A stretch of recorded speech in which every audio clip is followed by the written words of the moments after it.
bigomba kuba atari jewe ntabwo jewe rwose nicyo kora wowe ubona bimbaje namubwiye ariko umwana navuka bakaza bansaba paternité nzamujyana bapime ya ADN hanyuma tubishyire mu binyamakuru abantu bigeze ku nyanja ngo ahubwo ngo nibo ni position ngo biro president wahese ADPR nuko buri ADPR ziriya mpinduka sinuko bavuga ngo ni igipupe ngo kivugirwamo n'iki abapastori bize theology umugore utaradefurije azamera nk'abakardinali no kurongora kwa padiri umugore areba afite imyaka ye 50 ntigeze adefuriza ari inkumi 35 igihe ubuzima bwari buryoshye ntiyadefurije none ngo kuri 50 agiye kwemerera abakobwa kudefuriza ndakora hiye rero jewe ntaki kuvuga ngo umugore ngo yabaye pastori ngo baciye nk'amabere ndabizi ko amadini menshi ugiye nize theology iyo deba rwose ihoraho ngo abagore ntibagombye kuba pastori siko ariko kubijyanye n'umurimo w'abagore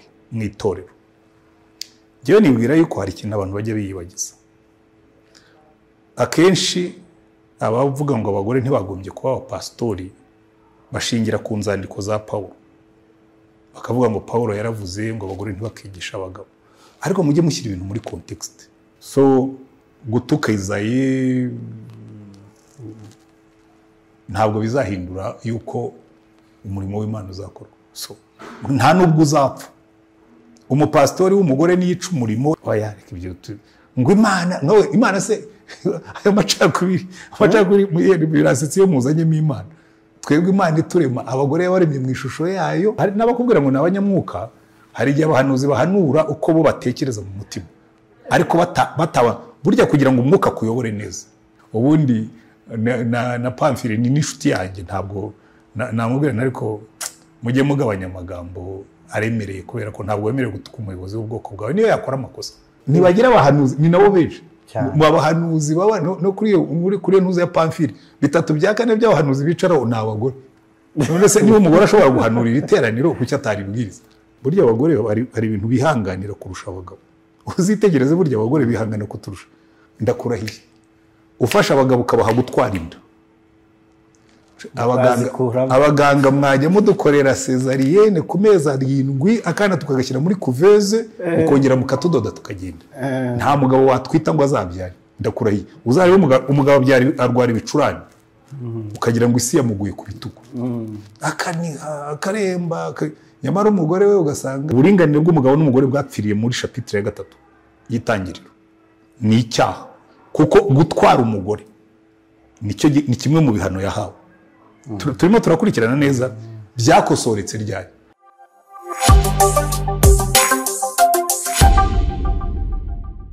Hello muraho neza aha ni muri VVT cyangwa se Virtue Vibe Trading Company tubafitiye amarido meza tubafitiye imikenyero myiza tubafitiye amashuka meza amabedi cover utasanga handi kandi ku giciro cyiza cyane rero tubahaye ikaze turabategereje turahari ku bwanyu kugira ngo tubanezeze tubahe ibintu byiza dukorera hano mu mujyi wa Kigali mu nyubako ya GF Plaza irebana na City Tower ku muryango nimero 5 F1 ni karibu rero nimero mwadubonaho ni 07 88 31 07 99 murakoze tubahaye ikaze kandi twishimiye kubakira neza ciao ciao nongeye kubasuhuza nshuti mwese mukurikira Nkunda Gospel umunsi ku wundi mbashimira cyane ko mubana natwe mukurikira ibiganiro byacu ushimira cyane mwe muba mwarashimye kuba mu muryango wa Nkunda Gospel mukanda subscribe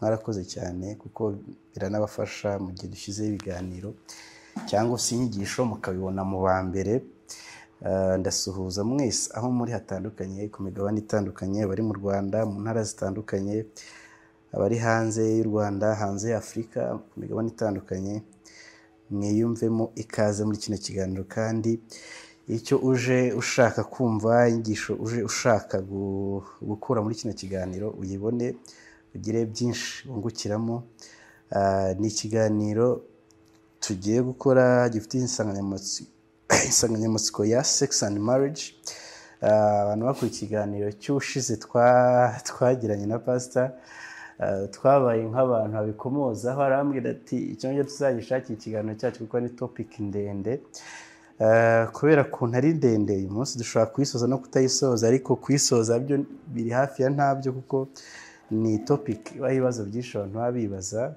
nanjye ibyo nateguye si bikeya ariko ndizera ko udukurikira mu byo twaganira byose mu gihe tumara tuganira hari byinshi ari buze kungukiramo. Pastor mwatuyobora mu isengesho dutangira Imana y'umugisha. Turagushimye mwami Mana yacu, umunezero wacu iteka ryose, kukuvugisha, kukuyambaza, kuguhamagara. Waduhaye isezerano yo kuzabana natwe mu byo dukora byose. Tuhaye isezerano ko Umwuka Wera azatuyobora mu kuri kose. Reka rero tugusabe ngo Mwami Mwuka Wera ufate rugari, uyobore, tukumvire, ushyire ubuzima muri buri jambo, muri buri nteruro, muri buri gika. Uduhe clarite y'ibitekerezo kandi utoranye ibitekerezo bizagira umumaro mu bazumva iki kiganiro, kandi ushyire imbaraga, ushyire n'ubuzima muri cyo. Buri wese uzumva iki kiganiro azunguke, azaguke, azahinduke, ko nicyo duhora dusengera iteka ryose mu byo dukora. Ngo Umwami wacu ahabwe icyubahiro, ubwoko bwe buhabwe umugisha kandi ubwami bwe buze, mu izina ry'Umwami wacu Yesu Kristo. Amen. Amen. Pastor mwari mumeze neza muri yaba mwebwe cyangwa se na famiye aracenisi meze neza. Tuntu twa gripe ni nkorora n'icyo wowe ntabwo turi kugeraho. Ibyo ngibyo ntabwo ngiye nkunda kubirwara. Ariko iyo umuntu ashaje wenda bizaza ubwo simbihamagaye, ariko rero ubundi ntabwo. Hari abantu bavuga ngo ngiye gutanga ubuhamya ariko Satani ntabyumve, ukagira ngo hari igihe abafunze amatwi cyangwa hari abahezwa. Ubwo rero n'ubundi kuba turi hose uko Satani atazi yuko tuhari n'ubuntu bw'Imana. Kubw'ubuntu bw'Imana rero ntabwo byo. Ubundi sinkunze kurwara gripe n'inkorora.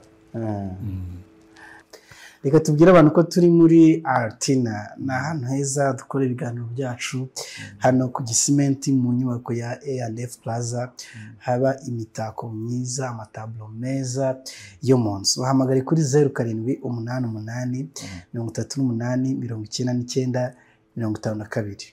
Imana ishimwe cyane ko muri amahoro na famiye meze neza. Iminsi yashize nagize umugisha wo guhura na mama Penina mu masengesho twari twahuriyemo, hari andi kwirega amubwira ati burya ni njyewe. Wagize ute? Ni kuvuga ati ni njyewe ubaza biriya bibazo byose. Ubwo niba ari ibyaha mukora muri benshi, so nta impamvu yo kubyishyiraho wenyine. Sawa. Pastor, nk'uko abantu banabimenyereye cyangwa se buri gihe dora tubigenza, dutangirana n'agace gatoya k'amakuru nk'uko nyakubaza, ariko hari n'ibiba bivugwa abantu bakeneye kumva view yawe iminota nk'icumi cyangwa 15 ya mbere. Biravugwa muri biravugwa ariko ndani wacu mu bakristo. Inzawawa y'umugira avuga ngo iki? Ni inzawawa y'umugira avuga ngo iki? Inzawawa. Icyo Kinyarwanda ntakizi. Ntabwo ukizi kinase. Ntungana nanjye zakimenya.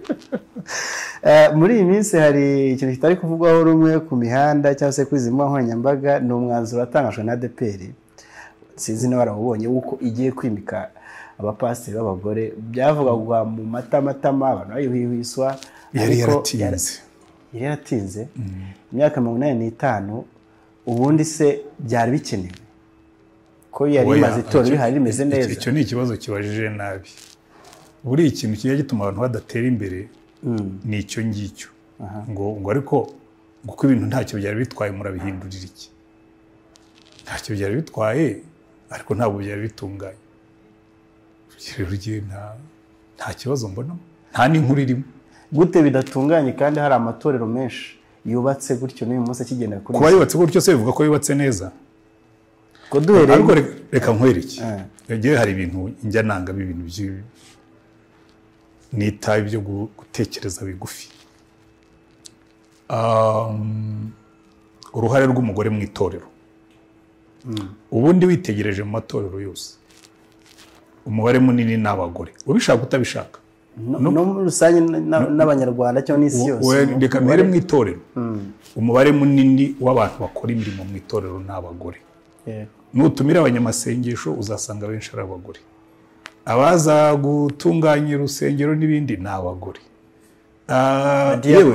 N'abitabira gutanga burya kenshi ni abagore. Abagore kuki bakora iyindi mirimo mu itorero hanyuma ntibabwiriza? Ntaho bigeze babwiza, ntaho bigeze. Ariko kuba bitarigeze bikorwa ntibivuga ko bitakorwa. Buriya innovation ni ugukora ikintu kitigeze gikorwa. Ariko kubijyanye n'umurimo w'abagore mu itorero, njyewe nibwira yuko hari ikintu abantu bajya biyibagiza. Akenshi abavuga ngo abagore ntibagombye kuba abapasitori bashingira ku nzandiko za Pawulo, bakavuga ngo Pawulo yaravuze ngo abagore ntibakigisha abagabo. Ariko mujye mushyira ibintu muri context.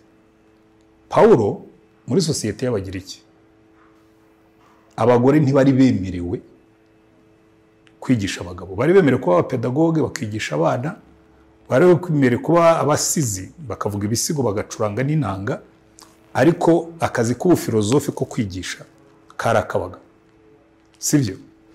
Bon, mu Rwanda mu gihe cya basogokuru hari ibintu byari byemerewe abagabo bitari byemerewe abagore. Abagore ntibari bemerewe kujya mu ngabo. Abagore ntibari bemerewe kujya mu myuga yurira amazu. Byari bifite ibisobanuro. Ntibari bemerewe gukamira. Byari bifite ibisobanuro. Noneho muri kino gihe uzasanga abagore barimo kubaka, uzasanga abagore b'abasirikare, b'abapolisi n'abandi. Uzavuga ngo kuko kera ngo mu gihe cy'abasogokuru bitakorwaga ngo bigiye gukorwa. Reka noneho mbigarure mu buryo bw'Imana kugira ngo wenda mwe kuvuga muti ibyo ni ibintu muragereranya ibitagererana. Ubundi reka dufate ibintu bibiri.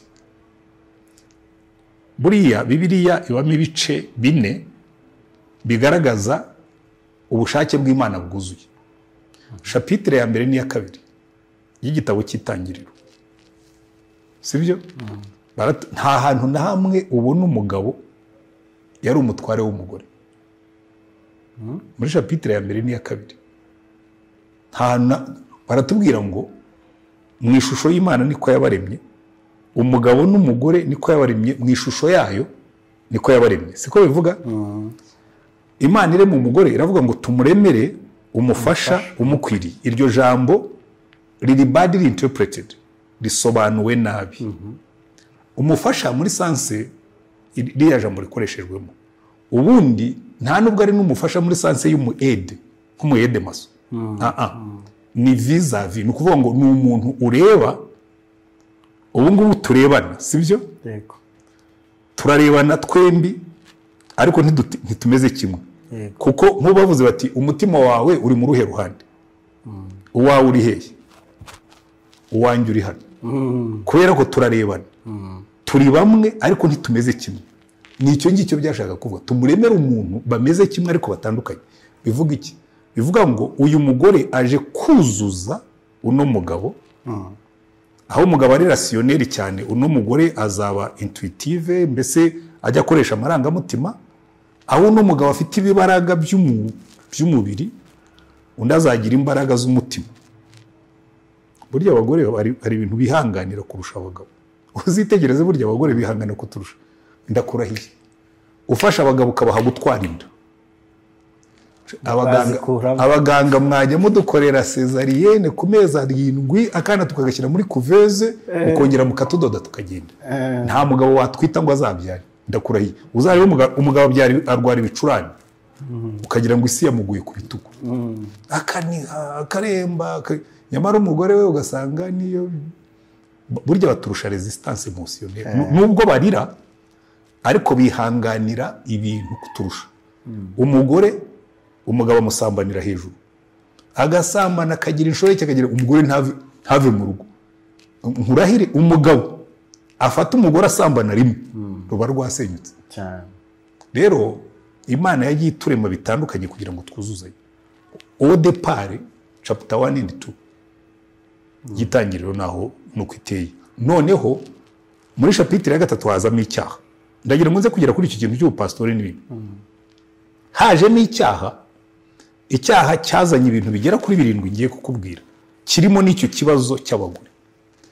Imana iravuga ngo icya mbere umuntu amaze gukora icyaha yatandukanye n'Imana. Ya arumoni, ya mibanire myiza yagiranaga n'Imana yarapfuye. Amaze gutandukana n'Imana, n'impagarike yigiragamo, confidence yigiragamo irashira, yakwiriye bakabona yambaye ubusa.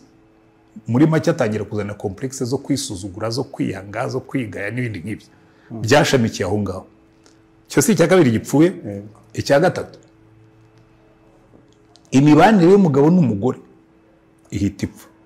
Kuko Imana yabaje Adamu ati ariko ntabwo ari ku rubuto nakubujije ngo sigiye ngo nuriya mugore wampaye kandi niwe wamumpaye, donc kosa ni ryawe n'uyu mugore. Aka gatoki rero jewe wiranwa n'abantu aka gatoki, umugabo araza akavuga ati uyu mugore niwe ugira gutyo ugira gutyo, umugore nawe agahindura agatoki ati uyu mugabo niwe ugira gutyo ugira gutyo.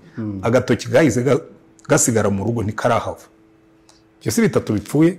Icya kane, n'ibidukikije bihise byivangamo. Hano bwira umugabo uti hagati yawe n'umugore amini biriya nzoka n'umugore ubwo uti nzashyiramo urwango, isabamena agatsinsino namwe muzayimena umutwe. Ariko n'ibindi bidukikije uko yemwe ibyo ngibyo bifite ubuzima bigenda, burya munsi Imana yahaye inzoka uburenganzira bwo kuturuma. Ubwo n'intare yarayifunguriye na mikorobe zose burya zari zihari, n'amavirusi yose. Wewe ugiye amavirusi rero bundi corona yaraje, warugata ariko burya ziriya virusi za corona ari ngo ziba mu gacurama. Izo ni za Marburg. Ni za Marburg. Marburg ubundi bucurama ntitwabanye nabyo cyane. Hari igihe mu Rwanda hatabaga bucurama, ejo bundi bigira gutya ati Marburg, ati agacurama kazanye Marburg. Ariko burya Marburg yatangiriye mu nguge. Kuko mbajya no kwita Marburg burya ni inguge wavanye niba atari Cameroon ni muri Congo. Mu mujyi wa Marburg mu Budage bagiye kwikoraho ubushakashatsi rumwe mu bashakashatsi bahita barwara Marburg. Ariko reka niye kujya muri ibyo. Si ndi mu by'ubushakashatsi. Iki urya munsi ibidukikije byigenza bifite ubuzima. Ubwo byakenguriwe umuryango kugera gute wo kuturya no kutwica. Natwe dushaka za insecticide, dushaka n'imiti, turabyica nabyo bikatwica. No, so umuntu yarataratangira kurya inyama by the way. Ibyo kwica ibiryo kwica kugira ngo turye byaje inyuma ya Nowa, nyuma y'umwuzure. Ariko reka ngere kuri icyo gikiro cy'umugabo n'umugore. Umugabo ahawe igihano cy'uko azajya arya yiyushya kuya, kandi ubutaka bukamumerera amahwa n'ibitovu. So environnement yose iy'ibiti n'iy'ibyigenza iramuhindukiranye. Noneho rero umva kandi kajemo, ibwira umugore ngo uzajya ubyara ubabara. Ikindi kwifuza kwawe kuzaherera ku mugabo nawe azagutwara. Donc burya amacako uburinganire buke, uburinganire bw'umugabo n'umugore bwapfiriye muri chapitre ya 3 y'itangiriro. Ni icyaha, kuko gutwara umugore ni kimwe mu bihano yahawe. Turimo turakurikirana neza byakosoretse ryari. Umunsi Yesu yaje akaducungura, yacunguye ibyo byose including n'ubwo busumbane bw'umugabo n'umugore. Ariko ntabwo twigeze tubitekerezaho. Rero jewe iyo abantu bambwira ngo Paulo yaravuze, Paulo nusoma neza Paulo yakoranye n'abagore benshi. Hari n'abatangira ubuhamya mu rwandiko rw'Abafilipi, muzo yanditse ahagana inyuma aravuga ati ariko ndahugure Wodia na Sintike ngo bahuze umutima. Akabwira no na mugenzi we mu bayobozi b'itora ati mumfashiriza abo bagore ati ko twafatanije umurimo w'Imana. Tubona muri Bibiliya Priscilla na Aquila. Iyo bavuze Priscilla na Aquila, abantu benshi bazi ko bombi bari abagore. No, Priscilla yari umugore, Aquila ari umugabo. Mu mazina ya Kiroma uri yari umugore. Mu buryo muri Bibiliya iyo batondetse ngo Priscilla na Aquila, bivuga ngo Priscilla niwe wigishaga, Aquila akamwungiriza. Kandi yari umugore. Tubona umuntu wa mbere Yesu yatumye kujya kubwira abantu ko yazutse ninde? Umugore. So rero jewe ntaki kuvuga ngo umugore ngo yabaye pastori ngo baciye nk'amabere. Ndabizi ko amadini menshi ugiye nize theology iyo deba rwose ihoraho ngo abagore ntibagombye kuba pastori. Ese ko twigeze kujyana muri debate ni inzabya zoroshye. Twigeze kujya muri debate hangare ndaje mbigereho. Twigeze kujya muri debate mbobwa ngewe yari y'Abangilikani.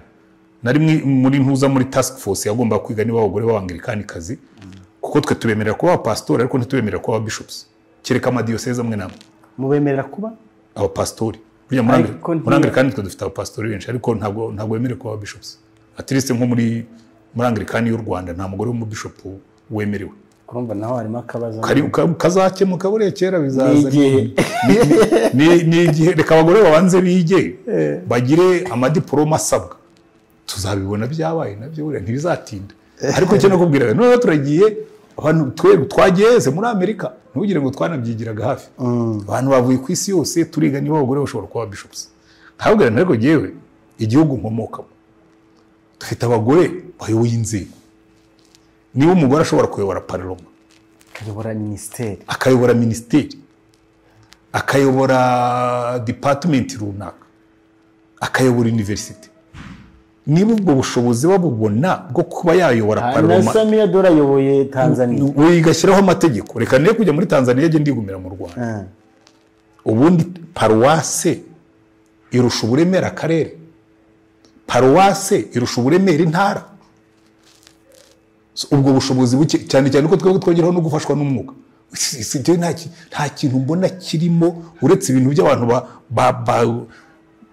bahagarara bagatsimbarara ku bintu baba conservateur ariko ntabwo nkunda gutsimbarara ku bintu bidafite na sense icyo gihe nabwo ariko yewe ngo autorité y'umugore ngo ku mugabo ndavuga nti yewe nakuze mfite autorité ya mama niyo yangize icyo ndicyo mama yaratureza ari umugore aradushugurikira aratubera aratumurudinga aduha indangagaciro cyo gutegekwa n'umugore ntabwo bimbangamira nuko abagore baranyigishije muri university niga theology nigishijwe n'abagore ntazi umubare ubwo niba umugore ashobora kunyigisha theology ukabifata nkabigenderaho kuki atakwigisha ubusengero oya reka ibyo ngo imana se ayo macakubiri birasetse yo muzanyemo imana twebwe imana iturema abagore yabaremye mu ishusho yayo n'abagabo yaturemye mu ishusho yayo ngo ntaho yigeze bivuga naho Paul yagiye yavuga ngo umwepiskopa agomba kuba ari uyu umwepiskopa reka mubwire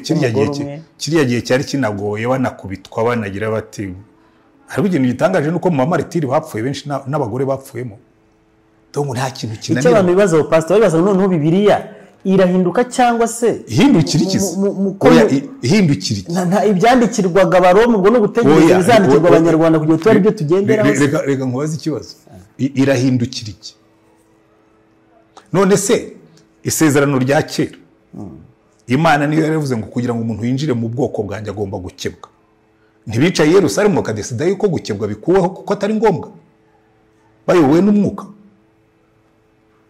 ntibyanditse muri Bibiliya se hari ibintu rimwe na rimwe dukabiriza tukabiha imbaraga tukabirwanira tukabipfa ariko mbwira abantu ngo mumufiki aba bagore murasengana ujya ubaha ijambo bakabwiriza ukabyemera hari ibintu bayobora ugakorana nabo warangiza ngo wabaye pastori wabuciye nk'amabere yaheze cyo nta kibazo mbonamo nta buyobe burimo na bukeya rwose hari abantu babwira ngo ariko ngo uvuguruje Bibiliya nkabwira ngo Bibiliya wivuguruje hehe mbwira ahantu uvuguruje Bibiliya muri comment hari umuvandimwe nabonye yitwa Pamphile we yanageze kure avuga yuko uriya muyobozi wa ADPR Isayi ngameze nk'ikintu cy'ipupe kiri hariya kiri gushyira mu bikorwa ibintu bihari biteguye agomba gushyira mu bikorwa ari naho ari kuva atandukira gukora iby'ijambo ry'Imana ritategeka ritavuga mu gihe cyose habayeho abantu bumva ibintu mu buryo butandukanye si no kuvuga ngo nukumva nabi mu gihe cyose habayeho kumva ibintu mu buryo butandukanye kandi bigatera impaka mu bakristo ntabwo icyo ari ikintu gishya so gutuka Isayi ntabwo bizahindura yuko umurimo w'Imana uzakorwa so nta nubwo uzapfa umupastori w'umugore niyica umurimo ni nkuko n'abagabo bawicaga ngewe nemera ko ubukristo bwanjye bungana n'ubw'umugore wanjye twembi twaremwe mu ishusho y'Imana umwuka ushobora kunkoreramo niwe umukoreramo ntabwo rero mbona ikintu kirimo cyisumbwe ntacyo mbona izo mpaka nanjye nzigiyemo najya mu ruhande rw'abemera ko abagore bahabwa ubupasitori cyane cyane ko no mu itorero rifitemo abapasitori b'abagore kandi mbona nta kibazo. Iwanyu ho birasanzwe, impamvu abandi biba byabaye ibibazo hari bishyashya akabaza ati imyaka 85 mubazanye ubutumwa bwiza babutuzaniye nta mupasiteri w'umugore wari urimo, imyaka 85 irashize mu batubanjije ntabo ibintu bigiraho zaduka zeno 25 ibintu bigiraho bitangirira. Ndibwira yuko iteka ryose y'ikintu kije ari gishya abantu bamwe kirabanza kikabashoka, abakunda abagira ndetse n'ishyaka nk'irya ba Paulo bagatukana. Paulo yigeze gutuka umutambyi mukuru, aravuga ati ariko tuka umutambyi mukuru ati Imana imbabarire sinarizi ko ari umuyobozi w'ubwoko bwanjye, ubundi na Pamfile ni n'inshuti yanjye, ntabwo namubwira ariko mujye mugabanya amagambo aremereye kubera ko ntabwo wemerewe gutuka umuyobozi w'ubwoko bwawe niyo yakora amakosa. Ubu ntabwo wemerewe gutuka abayobozi, ntabwo nabyo ubwo ushobora kudefanda Bibiliya ukica iyindi principe ya Bibiliya. Niyo mpamvu Paulo atutse umutambyi mukuru bamubwira turatuka atoya ati Imana imbabarire aho ndarengereye kuko sinemerewe kuvuga nawe umuyobozi w'ubwoko bwanjye, byanditse muri Bibiliya. So muri cyo tujye tugabanya amagambo akarishye, tugerageze gukoresha imvugo yo kujya impaka tudatukana, tutarakaye, tudakambije agahanga. Nahundi byo kugira abagore abapasitori ubundi se ko basanzwe ariko giye muranansetsa muri ADPR basanzwe bafite abarimu harya mwarimu w'umudugudu ntabo bagiraga barimo barahari. Hose niba yari mwarimu w'umudugudu ntagara imbere y'iteraniro akayobora akanigisha akanaribwiriza abavuga ubutumwa babagiraga nibagira abahanuzi ni nabo benshi mu abahanuzi baba no kuri ntuza ya Pamfile bitatu bya kane by'abahanuzi bicaraho ni abagore. None se niba umugore ashobora guhanurira iteraniro kuki ataribwiriza?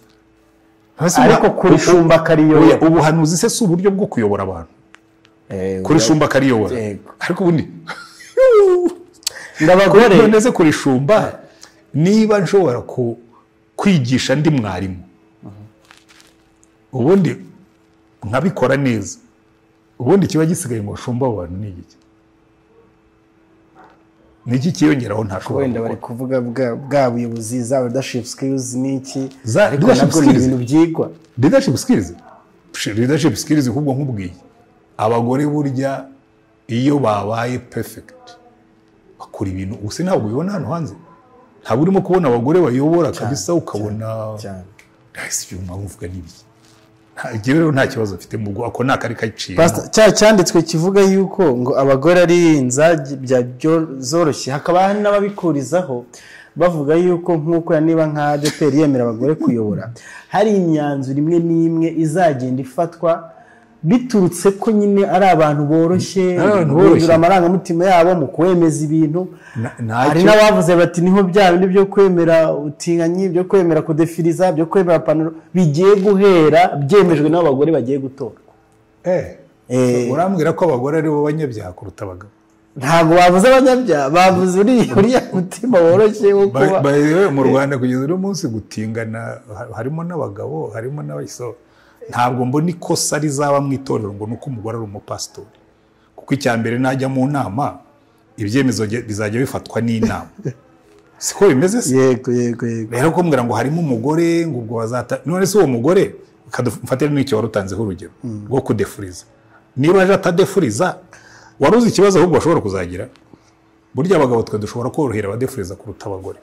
Umugore utaradefurije azamera nk'abakaridinari no kurongora kwa padiri.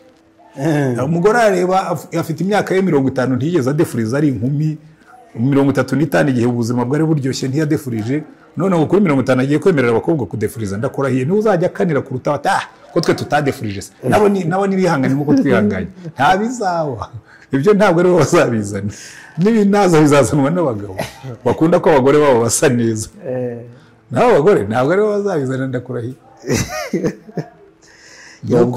ubwo wenda abantu bifuza kumva icyo mbivugaho icyo bitekerezaho.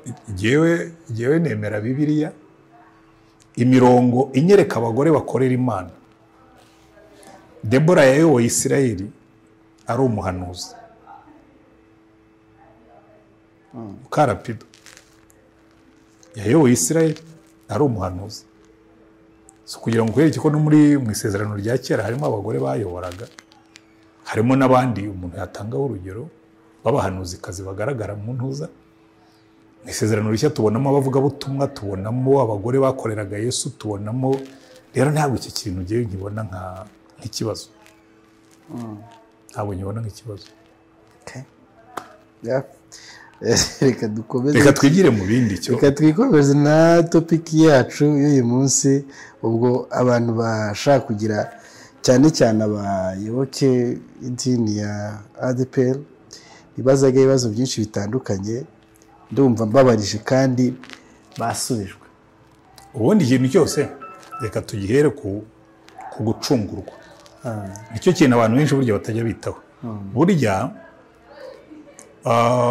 abagira imitekerereze ishingiye ku mategeko, the law,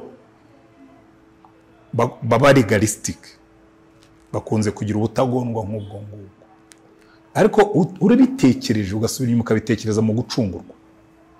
Ubwo Yesu yaducunguraga yatugaruye hahandi aho twaguye. Twaguye munsi y'igiti, ducungurirwa munsi y'ikindi giti.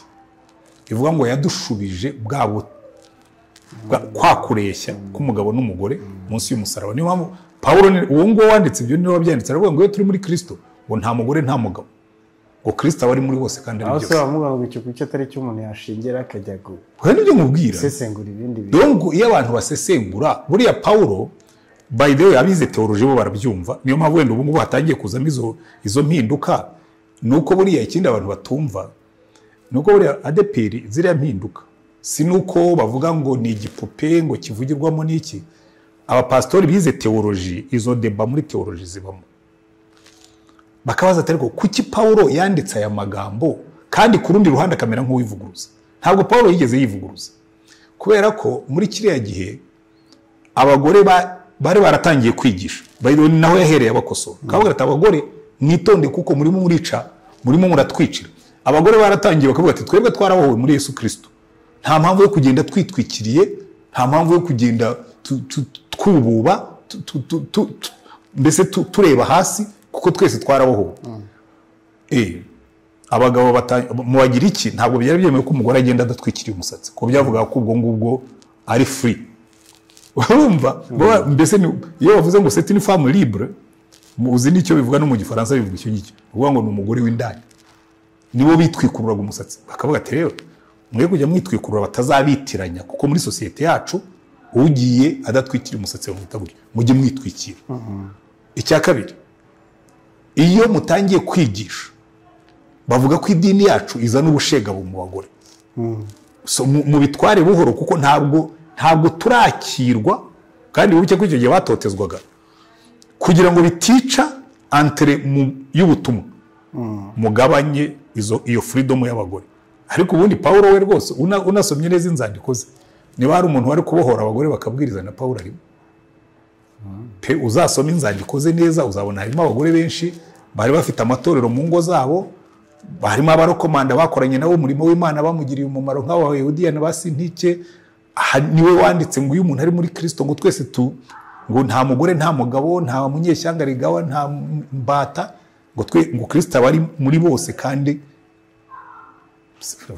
ikibazo kiba kiri, reka turivayizinge. Ubundi ikibazo ahantu bari bakize cyane ni ukwibaza ngo imyaka yose ishize abamubanjirije bose hari n'ababigerageje ariko bababloke kubera iki we none. Ariko buriya reka gubiza uzi uwo Paulo rero bafatiraho reference, nawe buriya aza bamufashe nka Yesaya. Buriya abayuda bangaga Paulo bitabaho. Urabizi ko hari n'igihe bagambiriye kumwica, baramucikisha. Kubera iki? Kandi bamwe mu bamurwanyaga bari abakristo bavuga ngo ariko uyu mugabo Paulo ibintu akora arimo arazana za innovation, arimo arabwira abantu ko batagomba gukebwa. Kandi Imana kugeza aho tumaze imyaka n'imyaka kuva kuri Aburahamu ryari itegeko ryatanzwe n'Imana. Bavuga bati ariko iri tegeko na Yesu yarakebwe. None uyu mugabo arimo arabwira bagira iki ngo be gukebwa. Bagombera kuza i Yerusalemu bakora inama, bamwe bakavuga bati bagomba gukebwa, abandi bati ntibagomba gukebwa. Ariko icyo nkunda baravuga ati umwuka wera afatanije natwe. Ahubwo reka nkubwire, buriya bariya bose niba bagabanyaga urusaku bakagenda bakicara bakabaza umwuka kandi ari sincere bagafasha hasi. barabaza umwuka se kandi n'abayobozi nabo barabajije umwuka, ubu umwuka azavuga ibitandukanye. Oya, uzi icyo umwuka icyo yabayoboraho no kubabwira ngo nimugabanye urusaku, biriya n'igihe wabitegetse. Sincerement yewe ikibazo nuko ntabwo hari n'abakubwira ngo nabanyamwuka, hari igihe abahanuzi bahanura uko bo batekereza mu mutima, ariko bataba burya kugira ngo umwuka kuyobore neza ubanza gufasha hasi ibyo wari ufite. Ukabwira Imana, tumva rero Imana, nkoze blank, ikibaho ndagihanaguye, ibyo natekerezaga uko nabyumvaga umbwire, ndimo ndibeshya cyangwa ndi mukuri. Ugatuza ukamureka akavuga, nawe undi ukurikiye umutima wawe ugenda nk'uko wamenyereye kuvuga cyangwa uko wamenyereye gutekereza. Ariko reka ibyo tubyihorere kuko yewe si n'ikibazo. N'ubundi ngo usanzwe uri umujyanama wa hafi wande ubuyobozi buriho bwa ADEPR. Kagira inkuru ntabwo narindi ariko biravugwa. Ariko reka nkubwire buriya rero ko mu bantu Izayi yafata inama ze n'inama yawe yayigendera muri uyu mujyi hagomba kuba hari undi Antoine ntazi, kuko reka nkwereke abantu bagira gutya haba ikibazo wenda kijyanye n'ibintu bimwe na bimwe muri leta, batari ko buriya Antoine ni umujyanama nka buri gihe nawe umujyanama muri leta he. Sinzi niba umujyanama wihariye wa perezida. Ibyo ntabwo nanze kubivuga. Nta nubwo ndicara mu biro bye turi babiri ngo tuganire. Bamwe bazi ko ngo girana nimero ye ya telefone ntayo nzi, nta nubwo arampamagara. Ariko noneho ngicaye ubona ariko hashobora kuba hari undi Antoine abantu bazi, nkaba ngewe nibeshya ko ari ngewe, kuko ngewe uwo bavuga iyo babimbarira navuga nako agomba kuba atari ngewe. Abantu bati ibintu byo muri Anglikani, bati buri umuntu warabonye higeze kubaho ikibazo rwose, umuntu warabati turibaza hano Antoine yagiye, abaza Antoine ko ntaba muri hazo Bishop C, nkaba ntari umujyanama wa Archevêque, nkaba ntaba yewe no mu nama ya no muri synode ya province simbamo. Antoine nibera hano hepfo mu Rukiri noneho ngo n'umujyanama wo muri ADEPR. By the way, hariho n'igihe abantu bigeze ku nyanja ngo ndende ngo ahubwo ngo nibo ni position ngo biro president wahese wa ADEPR muri za mu bihumbi 2000 nkaho ngaho. Hari igihe bamaze kuva muri Anglikani se cyangwa utaranayiva hari ngirimo atabwo uriya mugabo agomba kuba ari ukuntu harimo kwiyaranja ngo azayobora ADEPR. Abantu baraza barabimbaza ndavuga ni yamayina cyese ko ndi umwangirikani nawe representa bande rero ukagomba ko undi Antoine ari kuri muri uyu mujyi ntazi, kuko ngiye ibyo mumvugaho ntabyo nzi. hariho n'uherutse kunyereza kandi namwe atariko ngo hari akana wateye inda. Ibyo bindi twavugaga mu kiganiro inkuru zaje kuza ejo bundi. Nuko ndavuga rero agomba kuba ari undi mupastori witwa gutyo, agomba kuba atari jewe. Ntabwo jewe rwose nicyo akora. Wowe ubona bimbaje namwe, ariko umwana navuka bakaza bansaba paternité, nzamujyana bapime ya ADN hanyuma tubishyire mu binyamakuru. Jewe iryo kosa nararikoze nanaryemera. Se urumva hari ibintu byinshi munyitirira naribuze mu mwambinduye. Ihangane abasitari niko bigenda. Ariko ubwo busitari anyway, icyo si ikiganiro, sinkunda ko tunakora n'ikiganiro ku bindi ubwo rimwe mba napfuye, ubundi mba nafunzwe, ubundi mba nahunze igihugu, ubundi mba ariko ni byiza ko oya niyo mu bwene agomba kuba ari undi Antoine utari jewe, kuko jewe nibera n'ubuzima buri simple. Bicara hari abantu babona ntwaye imodoka bati se burya uritwara ntizogera ngo ntwarwe nani, ubu mfite umushoferi gusa ngo ntugira n'ukurinda. Ni abamarayika ariko ntabwo mubabonesha amaso barahari.